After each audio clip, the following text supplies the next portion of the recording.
سلام عزیزان دل، خوش اومدین. خوشحالم که دوباره کنار شما هستم. میخواستم امروز براتون یه داستانی رو تعریف کنم. یکی برات داشت تعریف میکرد یا این اتفاق واسه خودت افتاد. رفته بودی توی یک فروشگاهی خرید بکنی، اونجا داشتی وسایل جمع میکردی، یه دفعه احساس کردی خفگی داره سراغت میاد، تپش قلب داری. یا رفته بودی توی یه میدونی، اونجا خیلی شلوغ بود، احساس کردی فضای فشار داری و ذهنت خیلی داره بهت یه احساس منفی از ترس به خاطر علائم بدنیت میده. عرق کردی، دست پات سرد شده، احساس کردی ضربان قلبت داره میره بالا. همه این چیزهایی رو که تجربه میکنی برات یه ترسی ایجاد میکنه که شاید 10 تا 20 دقیقه طول بکشه. نمیدونی از اون فضا چجوری بیرون بیای، میخوای فرار کنی، میخوای هر جوری از اون فروشگاه، از اون میدون یا حتی از یه آسانسور بیای بیرون، فقط این تموم بشه. احساس میکنی داری میمیری، احساس مرگ بهت میده، احساس میکنی قلبت داره وای میسته یا داری قش میکنی داره تموم میشه همه چی. تمام این علامت ها و شرایطی رو که داری تجربه میکنی یک نگرانیه که ذهن برات داره ایجاد میکنه که ما امروز میخوایم راجبش حرف بزنیم. عزیزان، گفتیم که توی اون فضای فشاری که شما هستید، توی یک موقعیتی که بسته است یا ناگهانی احساس فشاری رو دارید تجربه میکنید. مثلا توی میدونی هستید یا در جایی بسته‌ای مثل یک آپارتمان خیلی شلوغ، دارید قدم میزنید بین آدم‌ها و احساس فشار شروع میشه، یا توی آسانسور هستید و احساس میکنی که طول کشیده وایستادن اون آسانسور و نمیتونی از اون موقعیت بری بیرون. من موقعیت‌های مختلفی رو از مراجعینم شنیدم که میتونم اینا رو براتون مثال بزنم. مثلا یکی از مراجعینم توصیف میکرد که من توی یک فضایی که برف بود گیر کرده بودم، ماشینم وایستاد و من نمیتونستم جلو برم. یه دفعه احساس کردم که استرس شروع میشه و احساس تپش قلب، دست و پا، عرق کردن و همه علامت ها شروع شد و من احساس کردم یه لحظه دارم اونجا سکته میکنم. ببین موقعیت های مختلفی که تو ممکنه توش قرار بگیری و این احساسات بین 10-20 دقیقه طول بکشه و این فضا برای تو نگران کننده بشه. خب حالا همه اینها یه استرس عادی نیست، واقعا یک ترسیه که نشانه های بدنی داره. تو یک سری نشانه های بدنی رو واقعا داری تجربه میکنی. مثلا به عنوان مثال ضربان قلب شدیدی داری، احساس گزگز شدن توی دست و پات داری، احساس میکنی دست و پات یخ زده، یا اینکه لرزش بدن برات ایجاد شده، احساس گرگرفتگی داری. همه این علامت ها داره یکی به یکی اضافه میشه. احساس میکنی ضربان قلبت داره شدید میشه. یه دفعه فکر میکنی وای سرگیجه هم گرفتم، چرا دهنم اینجوری خشک شده، خشکی دهن و احساس این که همه اینها با هم داره پشت هم زیاد میشه. احساس میکنم که نمیتونم روی دست و پام وایستم. خب حالا همه اینا رو دارم تجربه میکنم، بدنی یک سری افکارم میاد، یه سری نشانه های تفکرم دارم من باش اضافه میبینم. مثلا فکر میکنم که آره من همین الان توی ذهنم تصور میکنم دارم غش میکنم، این یک نشانه فکریه. یا احساس میکنم که همین الان قلبم داره از کار وای میسته، یا اینکه همین الان دارم خفه میشم، این یک نشانه فکری دیگه است. یک نشانه‌ای که جدیداً ما خیلی شایع در این نوع استرس میبینیم اینه که احساس میکنم هویتم رو دارم از دست میدم، یا حالا به اصطلاح ما بهش میگیم مسخ شخصیت داره اتفاق میفته. این نشانه های فکری هم کنار اون نشانه های بدنی اضافه میشه. همه اینها کنار هم به تو یک تعریف جدید تو مغزت میده. این یک استرس ساده نیست، یک تعریف متفاوتی داره از استرس. حالا همه اینایی که توصیف کردیم یه اسمی داره، گفتیم یه استرس ساده نیست. اسم این عزیزان میشه حمله پنیک. حمله پنیک یک اختلالیه که بسیار شایع، خیلی وقتها میتونیم بگیم 80-90% ما آدم ها تو زندگیمون 1 یا 2 بار اینو تجربه میکنیم. یک سری علامت هاشو براتون گفتم، معمولا با 4 تا حالت کلی حمله قلبی، غش کردن، احساس خفگی و مسخ شخصیت اتفاق میفته و این اختلال یک اختلال روانی فکری از ذهن میاد و خیلی وقتا با مشکلات جسمانی اشتباه گرفته میشه. توی حمله پنیک شما خیلی وقتها میتونید این حمله رو ناگهانی و بدون یک اتفاق جسمانی شروع شده ببینید. خیلی وقتها هم میتونی اصلا اینو در حالتی ببینی که مثلا روی تردمیل هستی، یعنی با یک اتفاق جسمانی، بالا رفتن ضربان قلبت، این استارت میخوره. یعنی حمله پنیک ممکنه اتفاقی یا با یک حالت جسمانی شروع بشه. و یک مسئله دیگری که در مورد حمله پنیک خیلی شایعه که خیلی وقتها ما در یک حالت معمول تجربهش میکنیم، خیلی وقتا در یک مکان بسته که بهش میگیم حمله پنیک با ترس از مکان بسته، قرار گرفتن در یک موقعیت بسته، مثل همونایی که براتون مثال زدم، مثل آسانسور یا یک موقعیتی مثل همون ماشینی که براتون گفتم که ما نمیتونیم حرکتش بدیم و توی اون موقعیت گیر کردیم. پس حمله پنیک برای بعضی از آدم‌ها با یک اختلال جسمانی شروع میشه و خیلی وقتا این تفکر اشتباه رو دارن که دارن سکته میکنن. بخش بزرگی از مراجعه کنندگان به اورژانس بیمارستان‌های قلبی میتونن افرادی باشن که دچار حمله پنیک شدن. خب شما وقتی حمله پنیک رو تجربه میکنید، یک ترس بسیار بزرگ براتون ایجاد میشه، چون یه حالت بسیار دردناکی از احساس مردن، یعنی یک تجربه شبیه مردنه. خب وقتی این تجربه رو داری بازبینی میکنی، برات دوباره ترس ایجاد میکنه. بنابراین بین 2 تا حمله پنیک تو ترس از ایجاد حمله دوباره داری.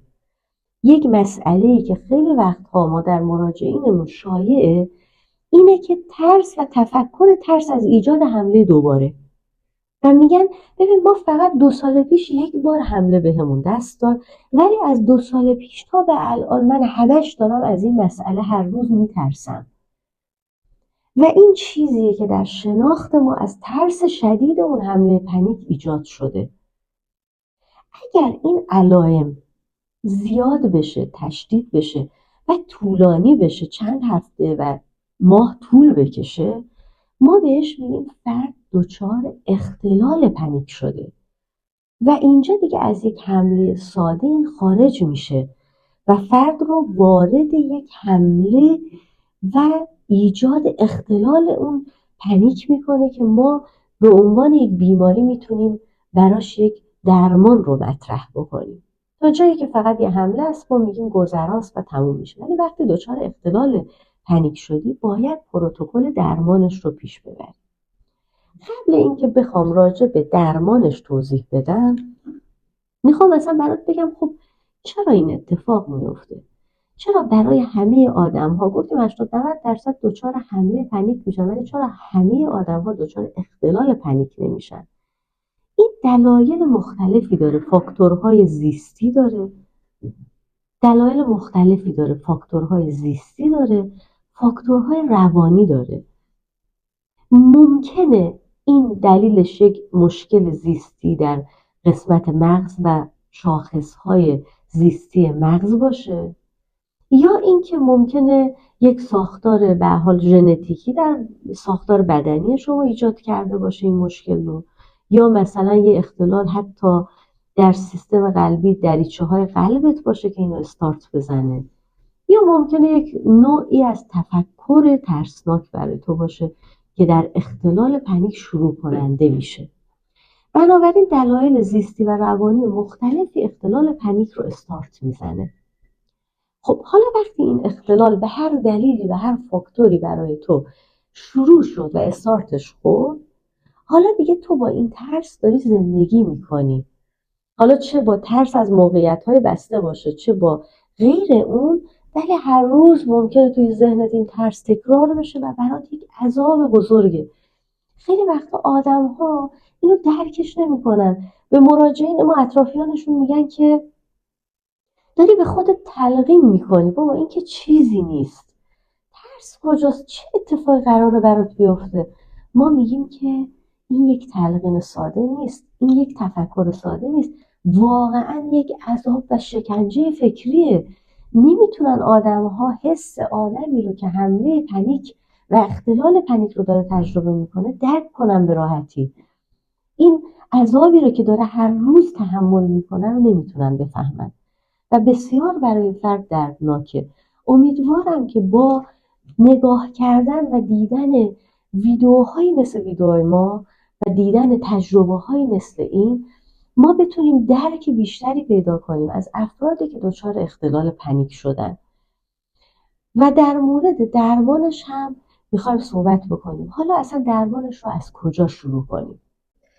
در مورد پنیک و شرایطش و اتفاقاتی که در اختلال پنیک میفته توضیح دادم براتون عزیزان.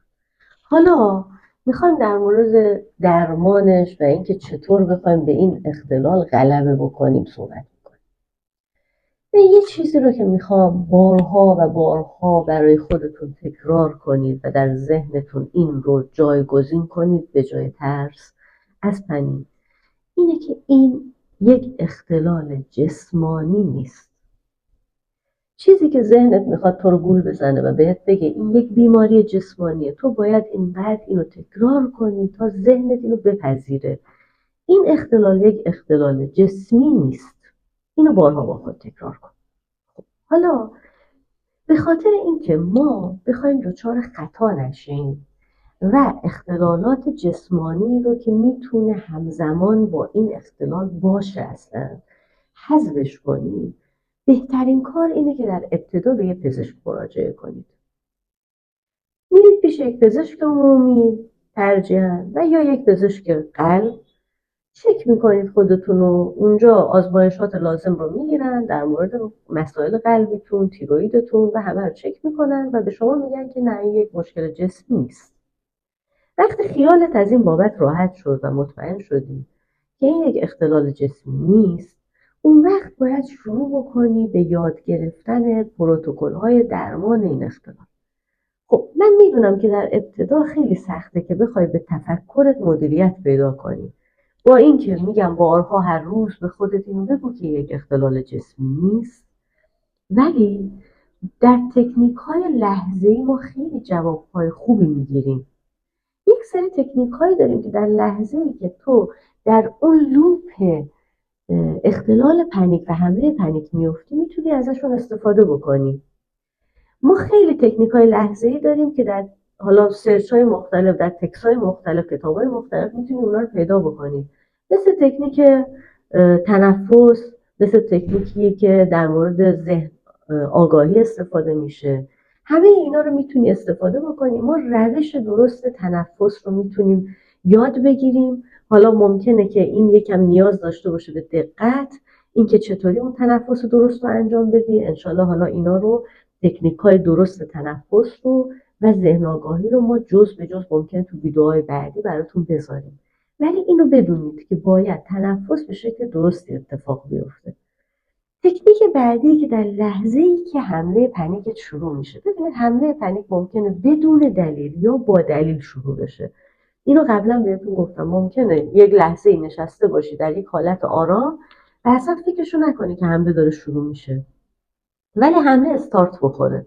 هیچ فرقی نمیکنه. ممکنه هم در یه لحظه‌ای باشی که یک اتفاق جسمانی شروع شده باشه، مثلا هوا خیلی گرم باشه یا خیلی سرد باشه و اون سرمایی رو که قبلا براتون توضیح دادم که توی بدن اتفاق میفته، یا لرزش بدن یا ضربان قلب روی تردمیل، با این علائم شروع بشه حمله پنیک. در هر حال وقتی این علائم شروع میشه، تو بعدش وارد یک سری تفکرهایی برای ترست میشی. وای ممکنه الان قلبم از کار وایسه، وای ممکنه همین الان غش بکنم. این تفکرات هی داره اضافه میشه و دوباره علائم جسمانی تو رشد میکنه.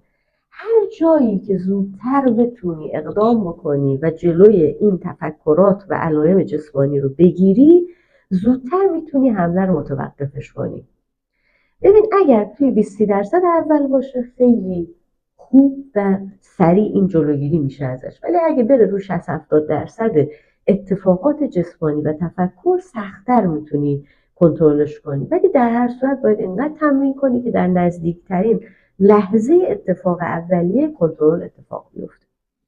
خب حالا یه تکنیکی رو که گفتم در لحظه است، اون ذهن آگاهی. ذهن آگاهی یعنی تو بتونی تمرکز حواس و تفکر تو روی بخش پنجگانه ذهنت بذاری، مثل دیدن، شنیدن، لمس کردن، بویدن، و اینا کمک میکنه که تو تفکرت رو قطع بکنی، چون ما هیچ وقت به شکل عادی نمیتونیم تفکرمون در لحظه قطع بکنیم، اون تفکری رو که خیلی به سختی داره حرکت میکنه.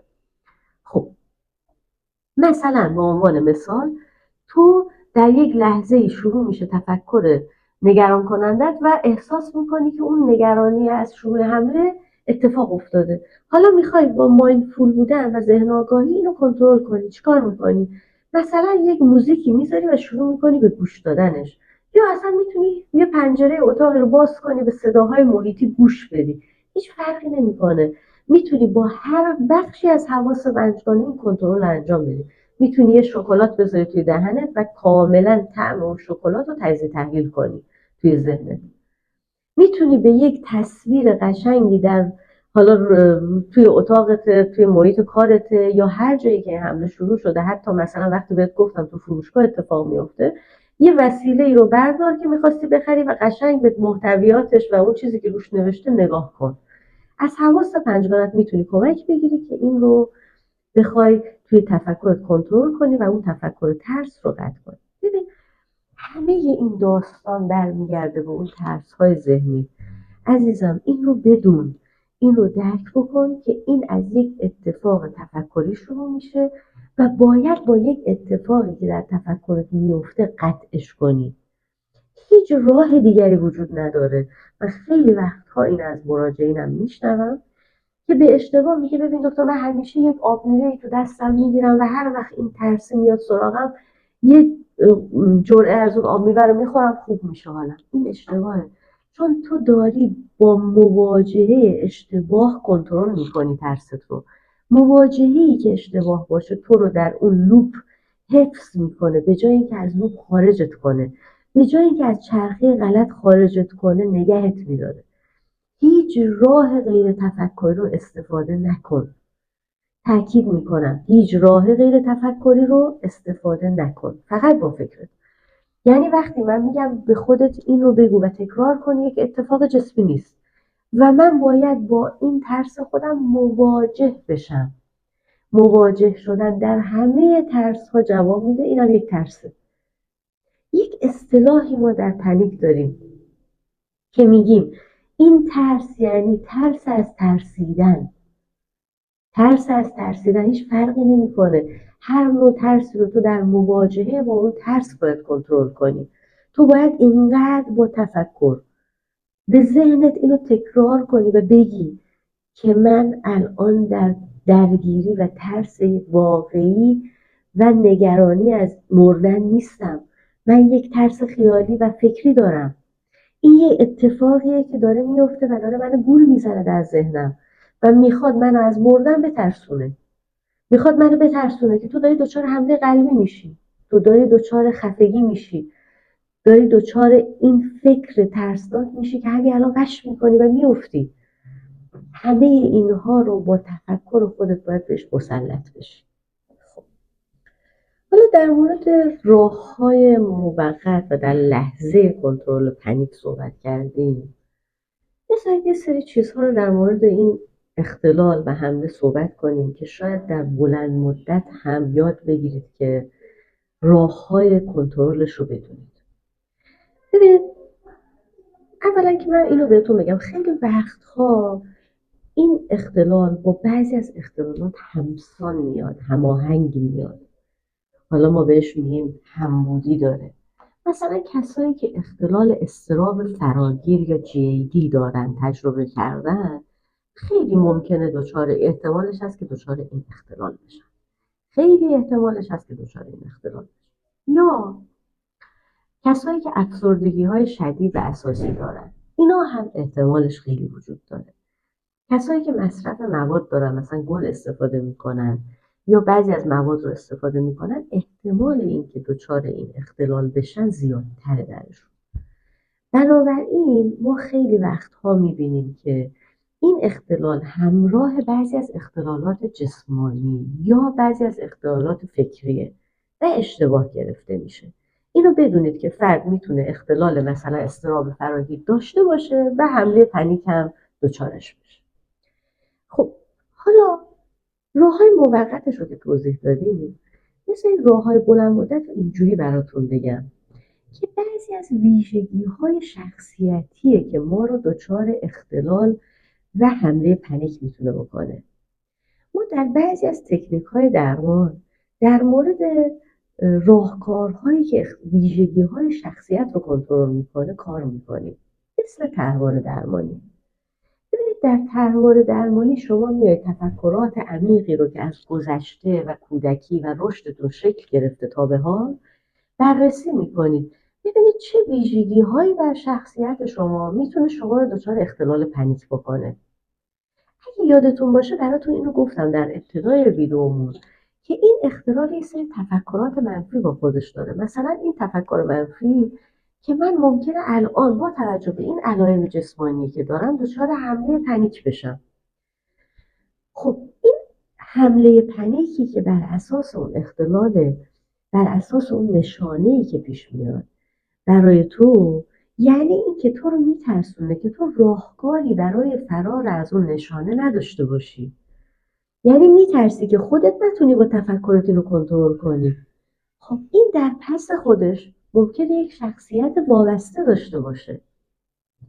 و شخصیت‌های وابسته ما خیلی زیادتر حمله پنیک و اختلال پنیک رو می‌بینیم. خب دیگه در درمان شخصیت ما ناچاریم به تفکرات عمیقی که معمولاً اسمش رو مثلا میذاریم طرحواره رجوع کنیم، اونا رو ببینیم، بررسی کنیم، ریشه‌های ساخت و ساز این ویژگی‌های عمیق رو بکشیم بیرون. فرد برای چی دچار این ویژگی‌ها شده؟ چرا احساس میکنه هیچ وقت از مشکلات خودش نمیتونه فرار کنه، نمیتونه بیرون بیاد بدون اینکه یک عامل بیرونی بهش کمک بکنه؟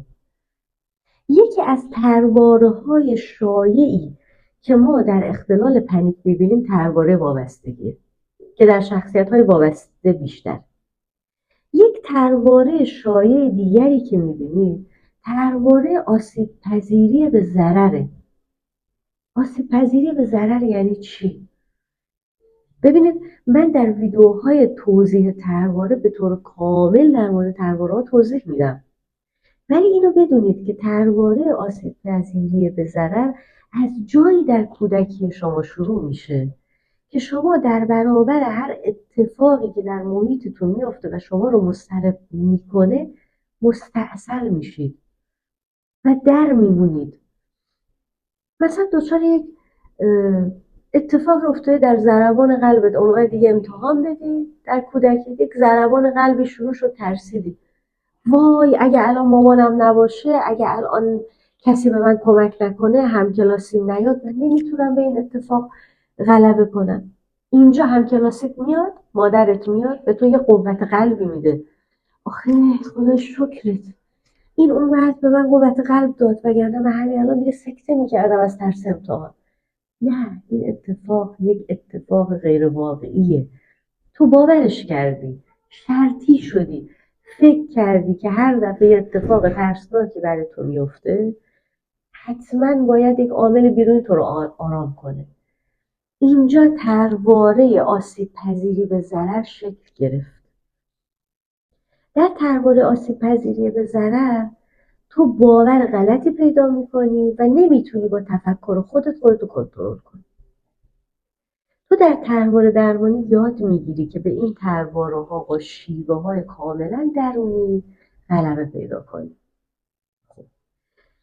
پرواره دیگری که در این اختلال خیلی چشم میگیره و خیلی شایعه، پرواره نقص و شرمه.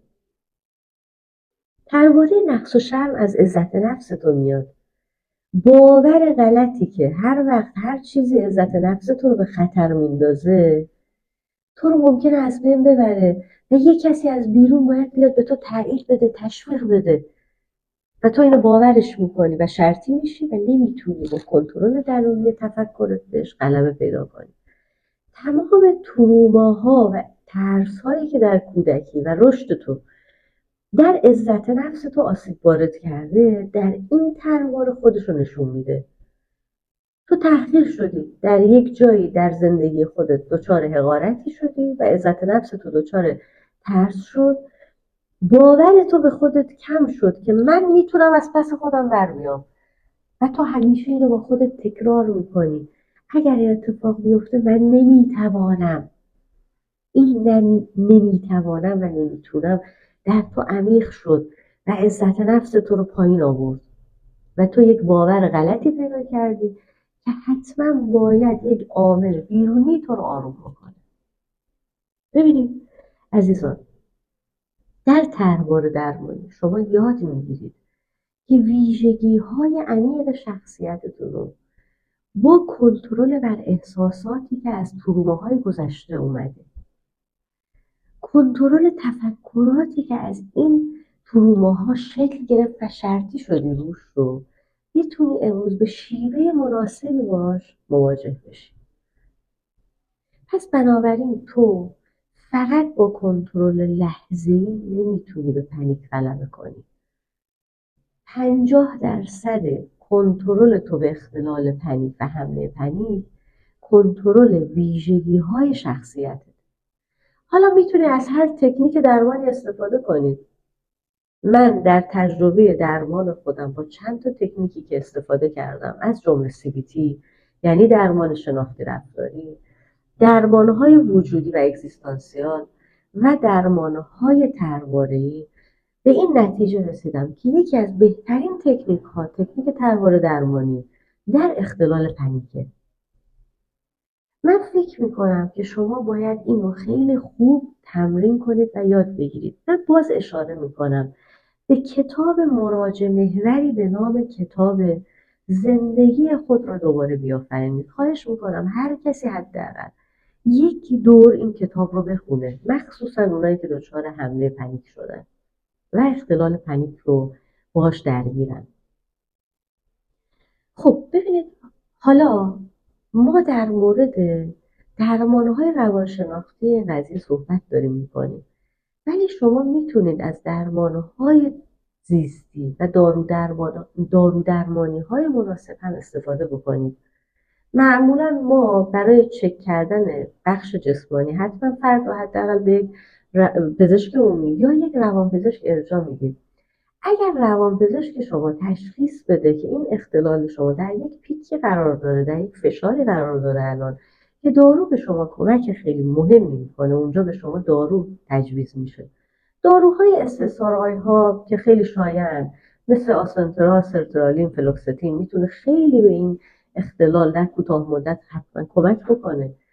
ولی اینو بدونید که اگر 1 یا 2 ماه از این دارو استفاده کردید ولی وارد به درمانهای روانشناختی نشدی، ممکنه این اختلال با قطع دارو بهت برگرده. ولی نگران نباش، دوباره میتونی این درمانهای روانشناختی رو شروع کنی و به این اختلال غلبه پیدا کنی. حداقل کاری که عزیزان میتونید انجام بدید اینه که یک کتاب مناسب در زمینه کنترل اضطراب و استرست بخون. یک درمان ذهن آگاهی رو مطالعه کن. بدون چطوری در لحظه میتونی حواس پنجگانت رو فعال کنی و تفکرت رو کنترل کنی. باید تفکر تو از اون موضوعی که تو رو میترسونه و میخواد بهت بگی که خطر مردن برای تو به دروغ وجود داره منحرف بشه. بهترین کار کمک گرفتن از حواس پنجگانته. تنفس عمیق هم بهت کمک میکنه، از اینا استفاده کن و اینا رو مطالعه کنید. و خب با تفکر درست و سالم میتونید اینا رو از جاهای مختلفی مطالعه بکنید، مثل کتاب از حال بد به حال خوب که مال دکتر برنز و فوق‌العاده کتاب مفیدی برای مطالعه تفکرات تحریفیه، میتونه بهتون کمک بکنه. از این استفاده بکنید. وقتی که اینا رو همه رو استفاده کردی، دیدی باز هم نتونستی به این اختلال غلبه کنی، اینجا دیگه به یک متخصص مراجعه کن. پیش یک روانپزشک برو، پیش یک روانشناس برو و بذار کمک‌های حرفه‌ای رو دریافت کنی. باور کن که این اختلال قابل درمانه. خیلی از مراجعین ما در طول زمان از این درمان‌ها استفاده کردن و درمان شدن. ممکنه در یک پیک طولانی تر، مثلا 2 سال 3 سال، دوباره این حمله بهت یک بار برگرده، ولی تو میتونی دیگه اینجا یاد گرفتی که بهش غلبه کنی. درمان به تو کمک میکنه، آگاهی بیشتری رو برای تو ایجاد میکنه. هرچی که به این ترس آگاه تر بشی، داری قدمهایی رو برمیداری به درمان. هر چقدر بیشتر باش مواجه بشی، به جای فرار کردن داری قدم برمیداری به طرف درمان. کمک کن به خودت که بخوای به این قضیه غلبه کنی.